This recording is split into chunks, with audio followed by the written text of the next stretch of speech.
Good morning, guys. Time for another little coffee chat here out at the Survival Podcast Gardens on 9 Mile Farm. I wanted to follow up with you from yesterday. I did a video yesterday about the idea of building liberty in your life through actions and concrete things that you can do, and that's what today's podcast will be about. I guess I made a critical mistake on YouTube, though. I finished up that video talking about not being afraid of immigrants within your own country. And what I meant by that wasn't people coming from Nicaragua or El Salvador or whatever, but people coming from California or New York or some other commie state. And I gave you some facts and logic and reason and clear rhetoric, which were a challenge to some of y'all's preconceptions. And of course, what that does in today's modern age is cause people to shriek autistically and freak the hell out.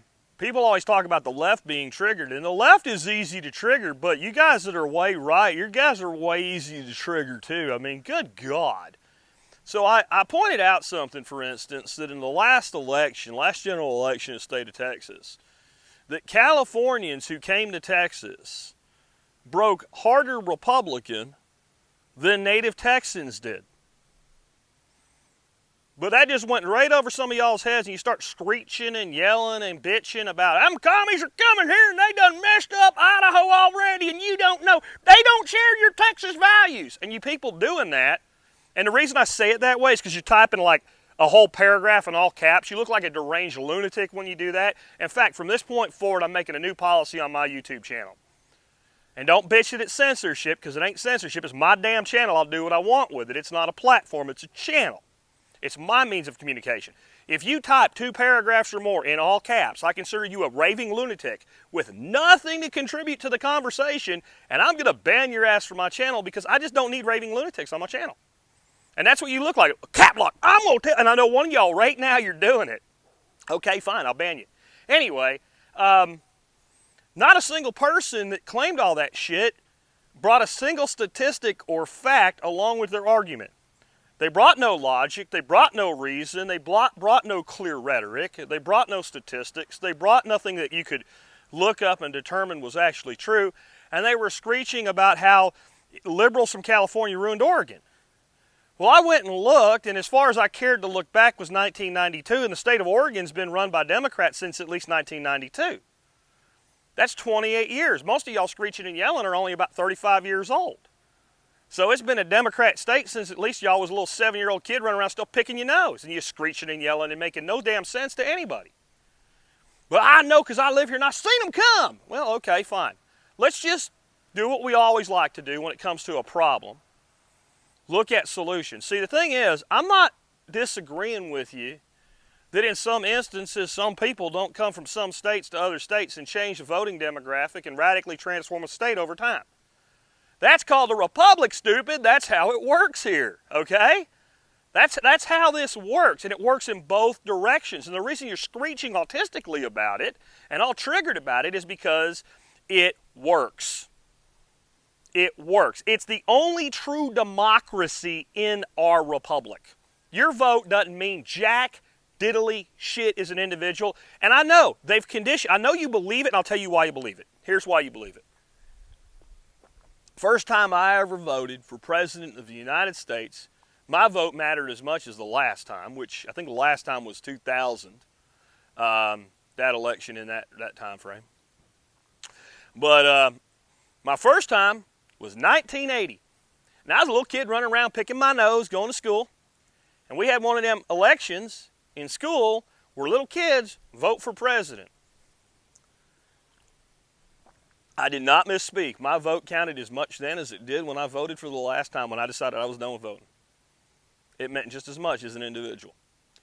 But ask yourself a question. Why do we have, I think I was in 2nd grade, why do we have nose-picking, booger-eating 2nd graders voting for President of the United States in our school system? Last thing a 2nd graders, well, here's to teach them be a good citizen. No, the last thing a 7 or 8-year-old kid should give a flying fart about is who the President of the United States is, or anything to do with politics, anything that's on MSNB Hee Haw or MSDNC or CNN or frickin' Fox News, F-A-U-X is the way I describe that, Fox News, Any of that. No kid that age, and if you're exposing your kid to that shit, why? There ain't a damn thing your kid really can do about it. The kid should be busy doing shit like playing with dogs and running around in the woods. Playing with Tinker Toys or whatever the hell kids play with today. My grandkids got Tinker Toys. I know it's old shit, but hey, we believe in old shit around here, right? Like, my little granddaughter, she's 4. She's out doing little things with her play kitchen and stuff and actually cooking in the kitchen with grandma. That's what a kid that age should be doing, not voting. So why do they do that shit? To program your ass. They do it on TV all the time. Why do you think they call it programming? They don't call it television shows when they have big meetings about it. They call it programming because that's what it's designed to do, is program you. And that's what the school system does, is it programs you. You've been programmed since you were eating boogers to think your vote mattered. It doesn't. Now, a mass vote matters, and that's why moving within a republic matters. So let's say that you're right. Let's say I'm completely wrong. Let's say all them commies really are coming from California to mess up Texas. Okay, what are you going to do about it? Yell and bitch on YouTube? Lock the caps lock key and say a bunch of stupid shit? Scream and yell? Put up a sign that says, don't California or Texas?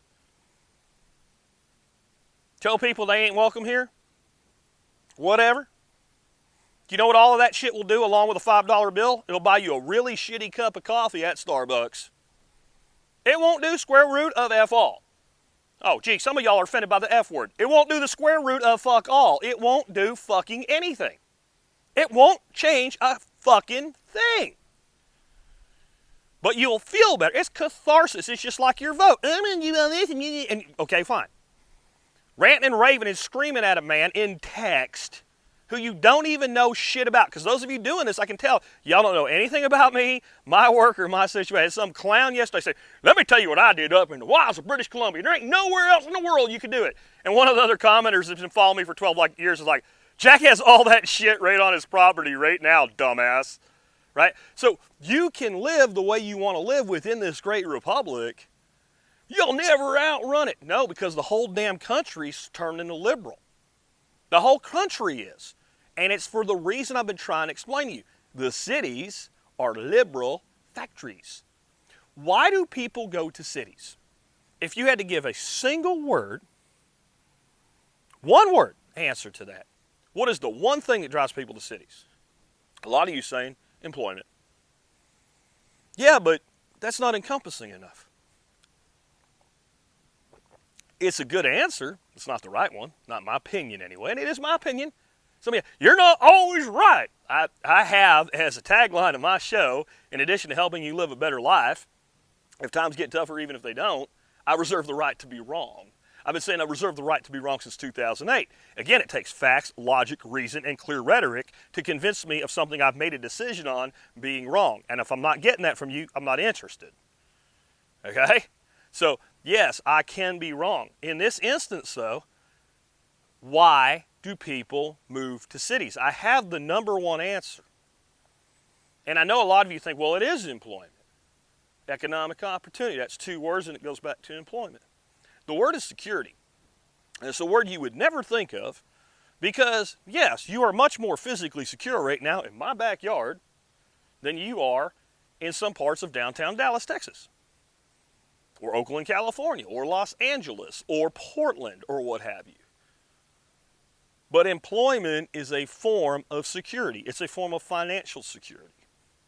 People move to cities for security. You can take anything that they talk about, but if you push them to a number one reason, 9 out of 10 people will give you a reason that if it's not security, you'll be able to say, well, that's a form of security. And the number one answer you will get will be employment, and tell me if employment is not a security issue. Being able to know you can pay your bills and have the things you want in life, and take care of your kids and your family is a security issue. People have always moved to cities for security. Way back in the day of city-states and things like that, I'm talking thousands of years ago, the city was walled. You were protected from the barbarians. People moved to the city for security. The form that security takes has changed over time. So people who are predisposed to more want security provided to them move to cities. Then they have children. They teach them their ways, and they send them to the school systems run by people like them. The cities are literally churning out liberals. You can take a completely conservative family, put it in a liberal city, and by the second generation minimum, cha-chunk, cha-chunk, cha-chunk, the liberal will come out. The exact opposite happens when you get people the hell out of cities. Now, I'm not talking about beltway suburbs around this bullshit like some of you seem to think. Well, I came up here and we used to be... No, you didn't. First of all, no, you didn't used to be shit. You used to be damn all nothing. People have this nostalgic bullshit about, we used to be, and you're like, how old are you? Like 32. You know, we have a thing called the internet now. I can look up the demographic of the place you're talking about when you were born and see that it's the same that it is now, and it ain't never changed in your lifetime, and you believe what your daddy told you, and maybe your daddy's telling you the truth, but it doesn't have nothing to do with what I'm saying, does it? If we're talking about your lifetime. You get people away from cities, and you teach them self-reliance, and you create people that are more of a conservative mindset. Now, I don't actually like either one of those terms, because I think they're both been totally bastardized in our modern world. I think all of you are crazy. I think all of you believe that you have a right to elect people to do things that you don't have a right to do yourself. And I think that is a delusional mindset, but I understand why. You've been programmed since you was a little snot-eating kid to believe that you do. So I don't have a right to come to your house and tell you, hey, you know what, your house is worth $200,000. You need to give me $2,500 a year in order to live in your own house, for the privilege of living in your own house to help the people around you, and if you don't like that, I'll take your house away. That's a property tax. I don't have a right to do that. So how the hell can I vote for somebody and infer that they have the right to do, based on my vote, that which I do not have? So I think you're all crazy. But I will admit, right, being a pragmatist, right, I'm both a pragmatist and a stoic. I will admit that when it comes to those two flavors of lunacy, I tend to prefer, for many issues, the viewpoint of the right. Because the right is more likely to say, okay, here's our extortionary terms, but other than that, we'll leave you alone. The left keeps wanting to extort more and more and more and more. But the right's the one that's fought things like legalization of cannabis for freaking 100 years under complete nonsense and bullshit, and supplied the prison system with people who don't need to be there. Right? So both of y'all have shit I disagree with, but I do prefer people on the right in general to people on the left if they are extremely so politically. What I actually prefer are political agnostics. So like, who you voting for? I don't give a shit. That person and me are going to get along no matter how different our viewpoint is. And we're going to get along because even if they disagree with my viewpoint, they're not taking any action with the intent of forcing me to change. I'm all for the person as a complete flaming liberal to make me that intellectual case, if they can, using grammar, rhetoric, and logic, okay? If they can use the trivium of education to convince me that their idea is valid, I'll consider it. And I'm the same with people on the right. And in general, in today's climate, I don't get that from either side. But I do know this. The person who can feed their family is less concerned with the state providing them a way to feed their family. The person who develops the ability to provide their own security in all things, food, economics, community, etc., is less likely to go to the devil, which is the state. Satan is the state, right? I'm not worried about y'all's version of Satan, some of y'all, that you think is like crawling around in the underworld or whatever. I'm worried about the real version of Satan that I can see right here in the real world. You notice in your book, the Bible, the mark of the beast didn't come from Satan beneath your feet. It came from the state that determined whether or not you could buy or sell. And every man either had the mark of the beast on their forehead or their right hand. And watch people walk around with their cell phone if you want to be prophetic. Okay? When I start enabling people to conduct commerce and trade amongst themselves and write out the bankers through the use of counter-economics and cryptocurrency, that does more for liberty than your vote will ever do. And if I can get people who are already predisposed to want liberty to move to where I am, it is an insulating factor against the people you're so concerned about. So I'm back to where I started with this. Okay, so let's say you're right, and all them commies are coming from California. Okay? What's your solution? Those of you, because everybody that says that is one of these people, I'm a patriot. Patriot is the last refuge of a scoundrel. Look up who said that. But if you're a patriot and if you mean what you say, then you're saying that you swear an oath of allegiance to your nation whose foundation document is our Constitution, right? Yeah, I believe in the Constitution. Good. Okay. So that's a document that you literally kneel before. Whether you realize it or not, it's what grants your government authority over you. It's a limiting document. No, the Bill of Rights is a limiting document amended to a Constitution that was an empowering document that gave the government power over you. And it's very close to unlimited power. Because what they don't have, they can vote for more of that power for themselves. They can keep, and they have since its foundation. But that's what you claim to believe in. And one of our foundational freedoms within that document that you claim to be a patriot to is the ability of citizens to move freely and live freely and conduct commerce freely throughout the entirety of the republic. So this commie from California you're worried about has every right to move from California to Delaware to Pennsylvania to Florida to Texas to Idaho to Montana to wherever the hell they want. Okay? They already have that right. And so the only solution that I can think of from your point of view is they're coming to take us away. Look at that song. That's a good old song. A lot of y'all it applies to. So it should be the theme song of freaking 2020. They're coming to take me away. Ho, ho, ha, hee. To the funny farm, right? Like, okay. You can't stop their movement, and to infer that you would is a violation of the thing that you claim to be patriotic to, the foundational document of the nation that you claim to be a patriot to. And I have no interest in telling people within the United States of America where they can and cannot go. And if any politician did that, those of you screeching the loudest would be screeching even louder that that politician needs to be hung from the gallows as a treasonist. How dare you tell me where I can go and where I can't go within my republic? And you would be right then. Well, that applies to all the other citizens, including the ones that you disagree with there, Scooter. See how that works? So what's the solution? Well, I believe that the only solution is to reach out to the people who are already a lot more like me than not like me and say, I'm welcoming, come here. And then to teach them how to do all the things that I teach people how to do so that they don't need the state for security. My solution is education. Geographic arbitrage, right, and strategic relocation are a tiny piece of what I teach. Everything that I teach will work in Portland. A lot of this stuff that I teach right here will actually work in Portland better than it will in the great Republic of Texas. God willing, someday that I will be able to make a different statement. No, you can't come here unless we let you in because we've seceded from the frickin' Union, because that's something I would get behind. But until we do, anybody's welcome to come here.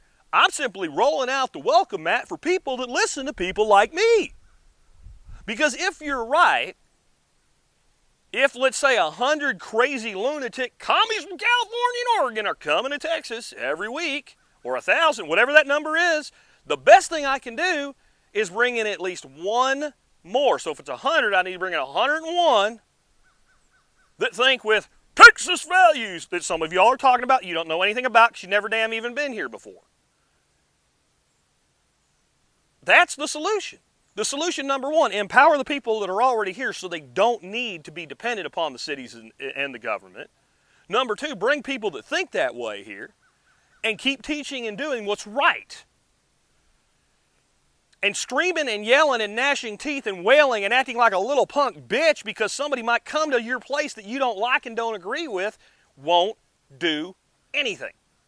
It won't solve a single problem. Even if it is the problem you claim it is not a solution. This channel that you're watching, this information outlet that is the Survival Podcast that YouTube's this tiny part of, is orientated 100% toward a solution. If there is a problem that has no solutions, we don't even talk about it. If the solution is so radically different from the problem, then we don't pay much mind to the problem and we focus 100% on the solution. If I need a hole, I get a shovel and start digging it. I don't sit here and bitch at the ground that it's hard. Do you see how that works? So when it comes to, well, people are coming to my state that I don't agree with or whatever, what are you going to do about it? Put up a sign that says they can't come in?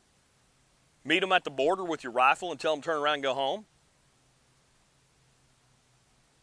Do you know how stupid that sounds? Some of you will say, "Oh, damn right." No, you won't. You know, I'll tell you another thing, too. Those people, you don't know I'm going to do this and I'm going to do that. People that always say that shit, do you know what they always do? Square root of fuck all nothing.